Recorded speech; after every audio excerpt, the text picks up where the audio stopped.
Welcome to Cinemaphile, where we showcase the best in independent documentary and foreign filmmakers and talk to them about their work. I'm your host, Mike Kaspar. You can listen to other interviews by going to Cinemaphile with Mike Kaspar at Spotify.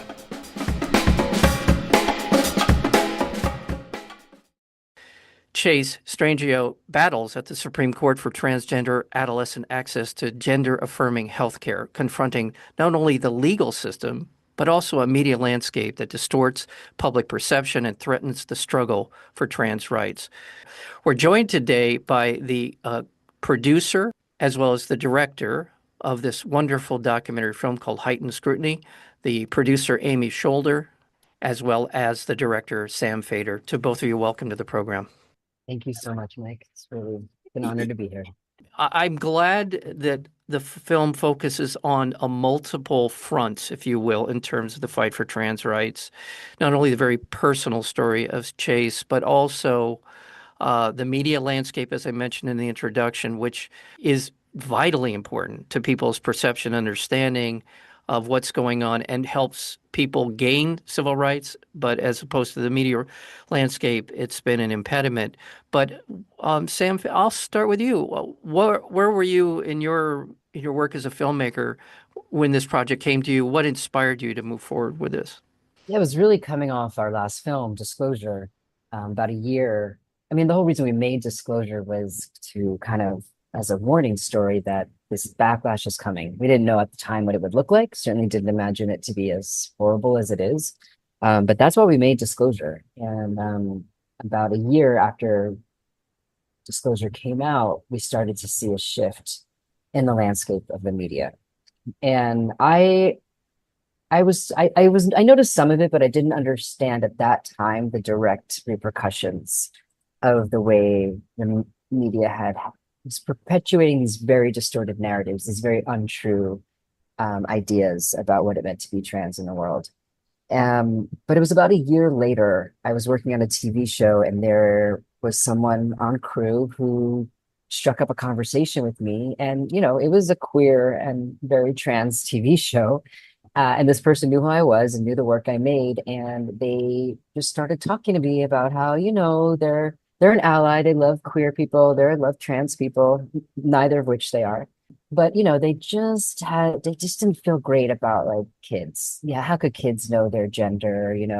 The parents are being pressured, they were just repeating line after line what I had once heard only come from like white wing thinkers, and so I just very quickly realized that she was parroting what she had read in mainstream media, in the New York Times, in the Atlantic, et cetera. And as I started to dig into that, I started to realize how powerful these narratives were in shifting public opinion, to so much so that these articles were being cited in legislation that was, for anti-trans bills.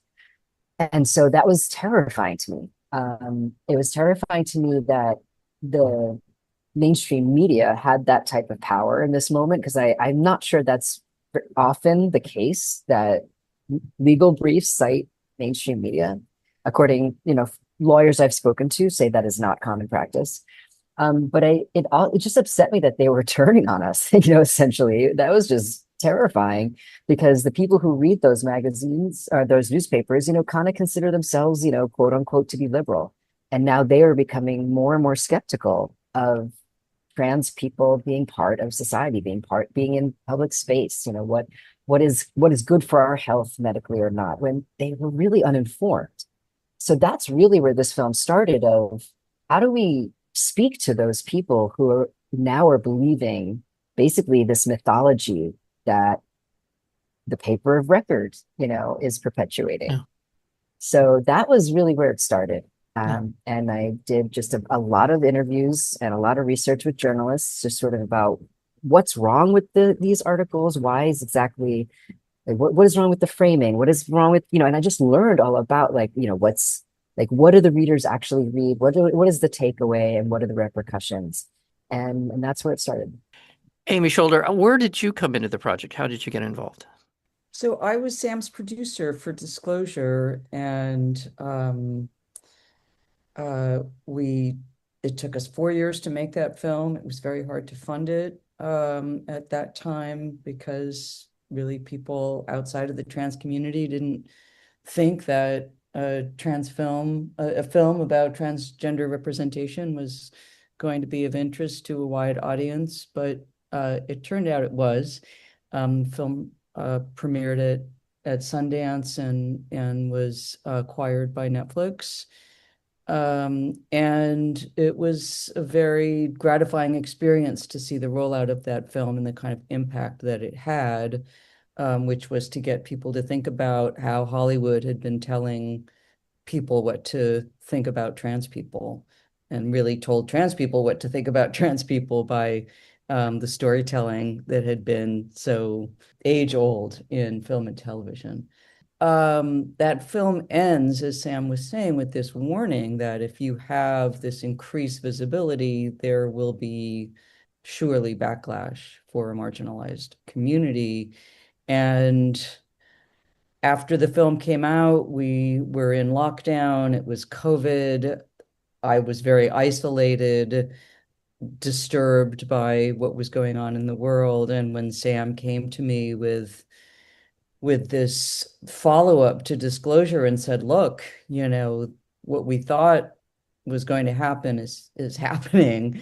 There's this backlash, and I think I have an idea of what's really leading, or what is really a main way to speak of this backlash and how we're losing allies every day. And that is to look at how mainstream media has gone from celebrating trans people in their papers and making it a kind of human interest story that there are more and more trans people, and some of them are famous, went from that to a kind of coverage that was about debating whether trans adolescents really understood who they are and deserve health care at that stage in their lives, and questioning decades longs of medical protocols and psychological protocols. And so when Sam was bringing this with an idea about how to make a film about it,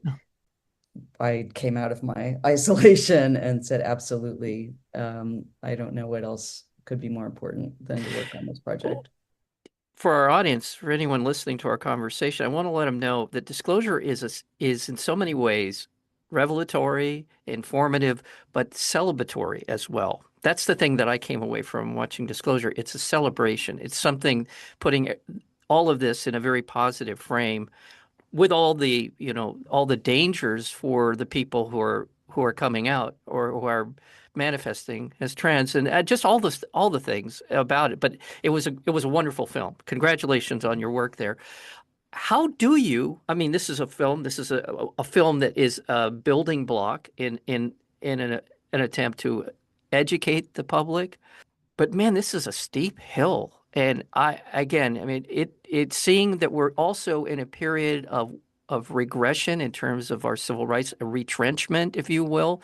Taking rights away has become something that seems more and more likely for a lot of different people in this country. So I guess, Sam, in addition, I want to talk about Chase and the struggle and the case and getting to know him. But how do you start to, other than what you're doing, what does it look like to begin to kind of push back in a way that's going to matter politically?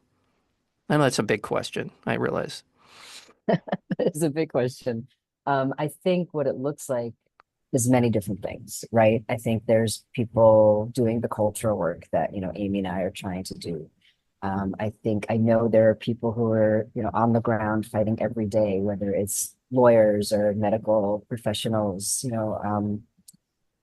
educators. I mean, we are working on an impact campaign right now, where we're partnering with people in various states, particularly states that have the most pressing bills coming up, and working with them to see how, screening the film with them and then talking about how can this film help them with their work. And out of some of those conversations, lawyers are using clips in court.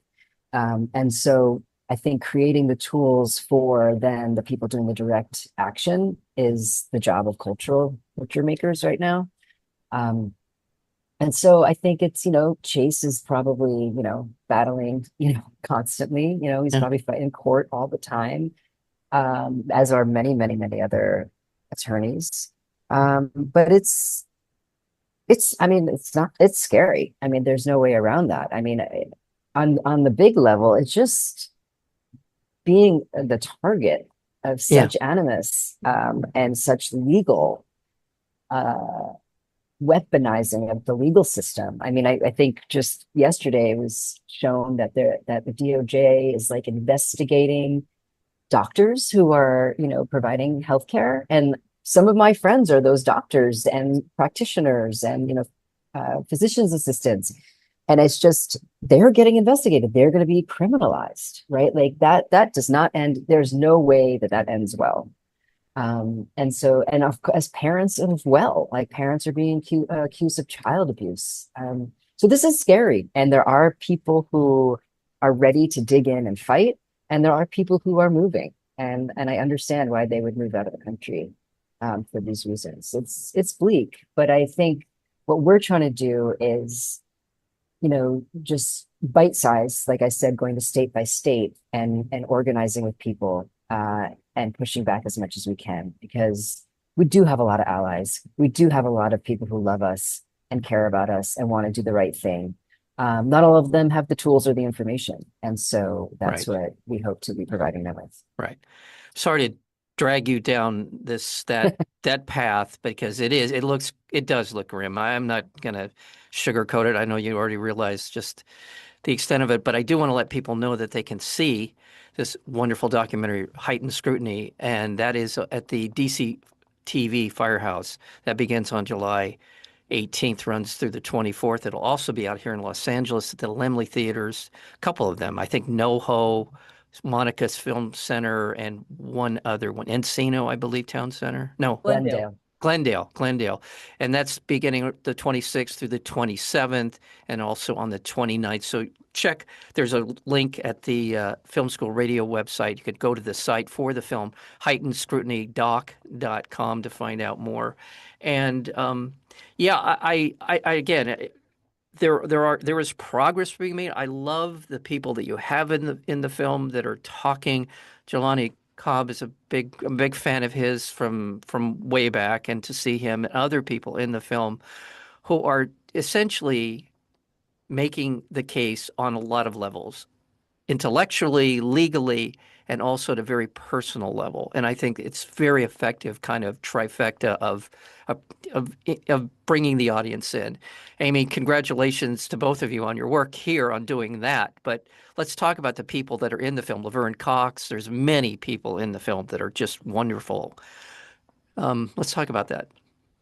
Well, Sam does an incredible job of bringing people together to tell their stories and share their expertise from their own lives, so that there's not a sense of there being one expert, or that an expert is um, outside of community. And I loved that about Disclosure, was Yeah. that, there was not a trans perspective, that there were 32 or 34 people speaking from their own experience. And similarly, in our interviews, we have all these journalists and activists who are really talking about how and why they have covered trans issues, or if they have been trans journalists, how they've been shut out of newsrooms in very particular ways. So, we were so thrilled that Jelani Cobb came on set to talk about, his perspective about covering different communities in journalism, and then also and a kind of history of activism in journalism, and also his own connection to why he would Yeah. write about trans issues. And we Amy, real quick, there was a woman who I thought was there's a lot of very effective speakers in the film, but the one who talked about this in relation to the Loving case, I thought she was so trenchant in her perspective on that. There were many people. I don't, I'm just singling out a Yeah, couple here. Lydia Polgreen is Yeah. a opinion writer for the New York Times, Okay. and she has, such an important perspective on the connections between marginalized groups in Yeah. our culture, and I think spoke to the fact that what is happening to the trans community is just the beginning and deeply connected to what's happening to bodily autonomy rights across the board. Across And, the board. and so the need for coalition building and to resist the right wing's attempt to divide and rule, which they have been very successful doing by just kind of taking the trans community out and Yeah. singling them out, and and the fact that the mainstream media hasn't identified this as symptomatic of much larger problem. Well, the thing about her perspective that really struck me, Mm. and that is in the way she talked about loving and the decision and the arguments that were being made against interracial marriage was, well, what about the children? And, and that's one of those things that people say about trans rights that kind of leapfrogs your intellect and a lot of your sort of that's bullshit kind of stuff. But you know what I mean? It's really it's a reaction. I think a normal reaction to hear the children are at risk here somehow. So, Sam, I mean, yeah. There's a lot of insidious arguments. I'll call them insidious arguments. Sam. Yeah, the what about the children um tactic, to be honest, is very intentional. I think Yeah. we have heard evidence of a lot of these, right-wing groups, these anti-trans groups, like saying we have to start with the children. And I think we actually have some audio in the film about Yeah. that. Yeah. And it is not accidental. They are not concerned about children at all, to be honest. And they just know if you can get people to rally around the children, then you can get rid of all of us. And that is what we literally have that audio of them saying that in the film. And that is so important for people who, again, see themselves as liberal potential allies, except for this one thing, to understand that like these fears you have been manufactured, and they've been manufactured really intentionally so that to build an argument that trans people shouldn't have any rights at any age. It's very easy to grab on to the children because everyone worries about children, like you're saying. But that has been their plan, is to get people to worry about the children, and then it has a domino effect on all trans people. Right. And let's make the next leap, which is made in the film, which is, well, adults, if it's bad for children, how can we allow, I mean, if you're going to build this sort of illogical logic into their discussions, into their arguments, what about adults?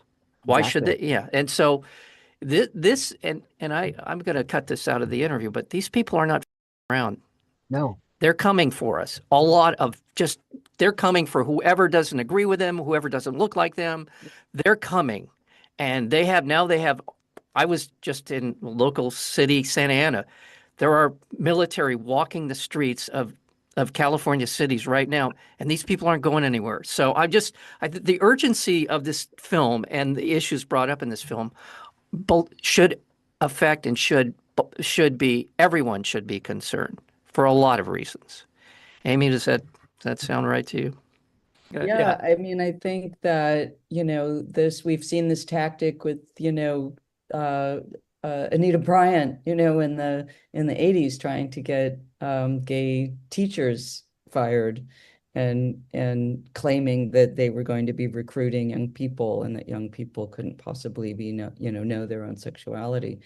This has been a tactic that's been deployed for a very long time. And, there have been trans adolescents coming out in their families. And when those families show love and care, there have been decades of protocols developed for those families to get medical attention and psychological attention to support their children and to support their adolescents to into adulthood so that those people can make their own life decisions. And the fact that all of that became subject to debate, and ultimately, in the case of Skrmetti, that Chase Strangio was arguing at the Supreme Court in December, the fact that 6 months later in June, a decision was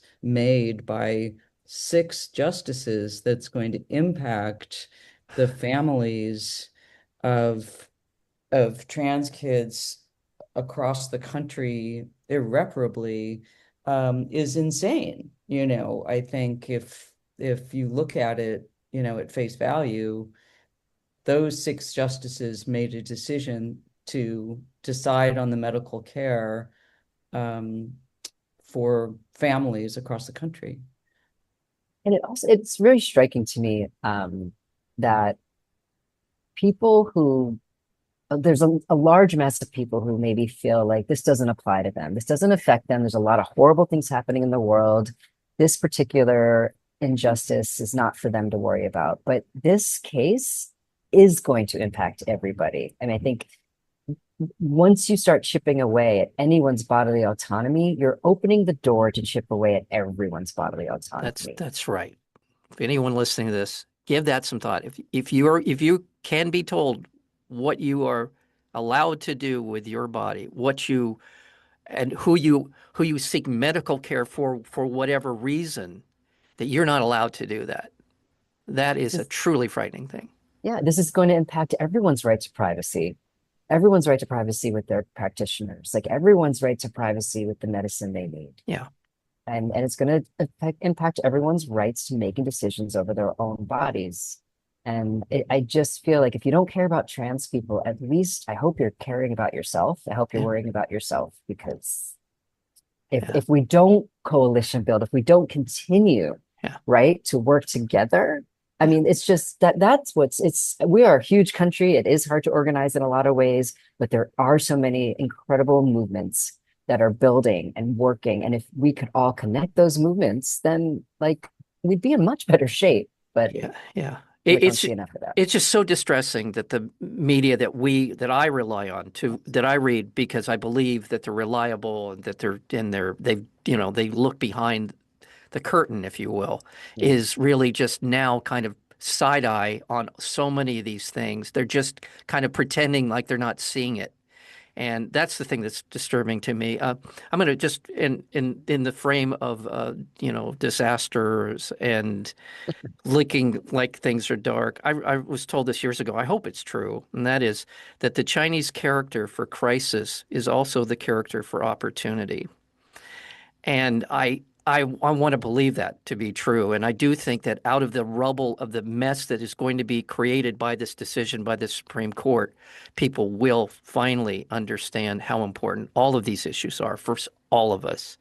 And I certainly hope that that's the case. And heightened scrutiny is certainly a step in that direction for people who are interested in seeing the film. I urge you to check this out. Again, it's going to be screening in New York at John Alpert's, the wonderful John Alpert DCTV Firehouse Cinema, starting on the 18th through the 24th of July, and then here in Los Angeles at the Laemmle Theaters, and there are a few. We mentioned Monica.